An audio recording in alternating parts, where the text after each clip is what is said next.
Something pretty huge just dropped from the White House. A brand new plan to completely reshape how America teaches and learns about artificial intelligence. So today, we're going to dive in and break down what this big presidential executive order really means for students, for teachers, and, well, for the future of the entire country. Right out of the gate, the order sets the stakes incredibly high. I mean, listen to this language.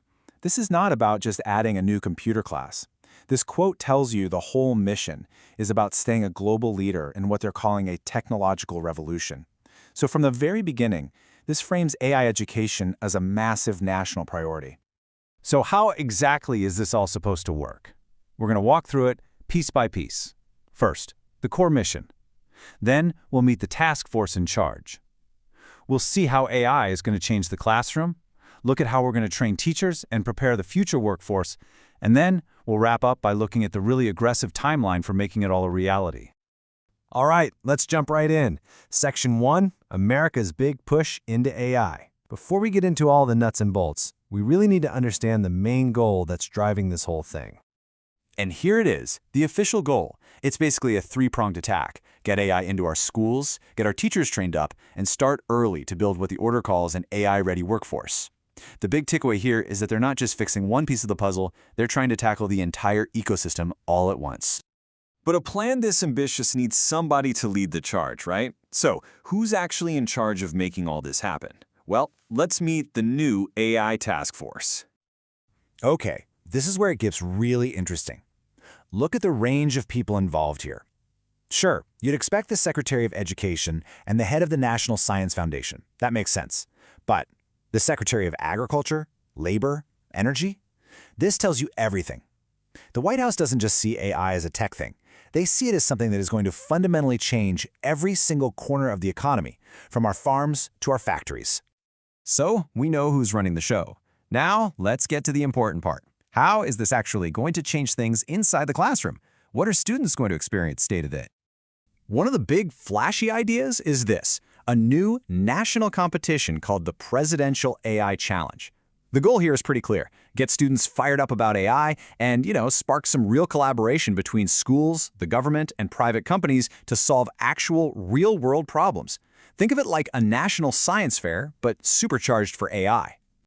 But it's not just about competitions. AI is set to enter the classroom in two really distinct ways. On one side, you have learning about AI. That means new classes and resources to teach kids what AI actually is and how to think critically about it.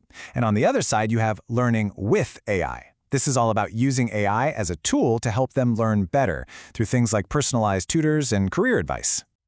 Of course, all these new classroom tools are only as good as the people who know how to use them. And that brings us to maybe the most crucial piece of this whole puzzle, training the teachers. And they are not messing around with the timeline.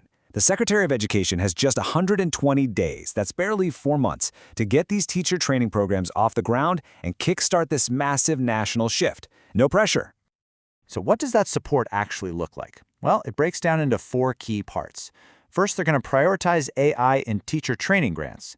Second, they'll fund professional development, and get this, to integrate AI into all subjects, not just tech class.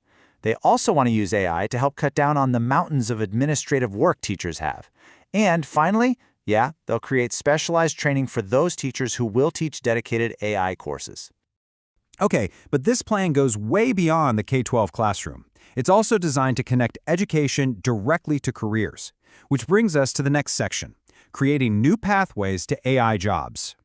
And there's that number again, 120 days. The Department of Labor has that exact same 4-month deadline to start getting the entire American workforce ready for the AI economy.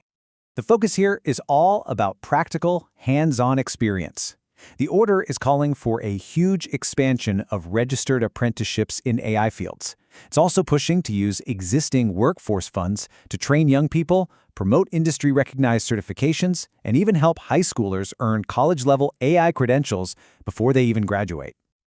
So, we've seen the plan, we've met the team, and we've looked at the programs. For our last section, let's talk about what happens next. Because this isn't just some policy paper that's going to sit on a shelf, it's a list of concrete actions with some very hard deadlines.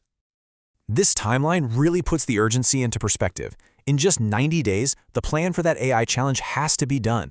In 120 days, all those training programs have to be in motion. In 180 days, that's 6 months, new K-12 AI learning resources are supposed to be ready for use. And within a year, the first national AI challenge is actually happening. They are moving incredibly fast. So there you have it. A new high-powered task force, a national competition, and a massive plan to train millions of people. It's an absolutely incredible, ambitious vision. That opening quote called this a technological revolution.